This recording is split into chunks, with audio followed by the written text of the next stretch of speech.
مالك هاد العروبي؟ مال دين امك مالك؟ كتساليني شي حاجه؟ ماشي سوقك ندير اللي عجبك في حياتي، شغلك انت ماشي سوقك.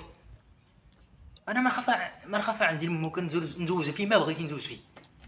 مالك بالسلامه مالك؟ توما الدراري دابا ضرب لي على القربوز ضرب.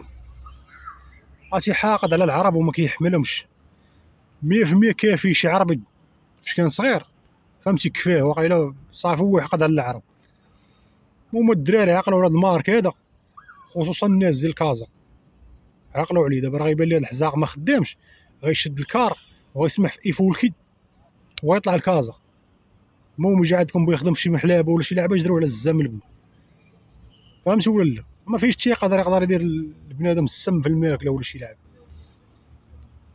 واش فهمتي؟ راه تعطيه طحال العصير واش لعبيه كفاش يلوح لك في سميتو في العصاره ويعطيك تشرب.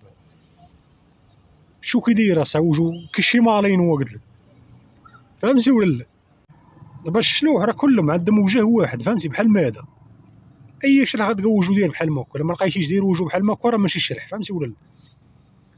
عرفتي نشدو ونحيدي ديك البالغينه اللي كيلبس ولا عند ديك اللعيبه من اللور، نحيدها ليك ونبقى نصرفق فيه بها، نبقى نصرفق في الزام البو القربوز اللي ولدك. عرفتي مع قوه الهضره طراساولي لي زادو نير لي زادو طراساولي. وصحاب المسمن الدراري اللي كيصاوبوا المسمن في كازا وشنا هو اللي قصدكم راه يكفت بالعجينه، فهمتي ولا لا؟ الله تيكفت بها هاد القعد.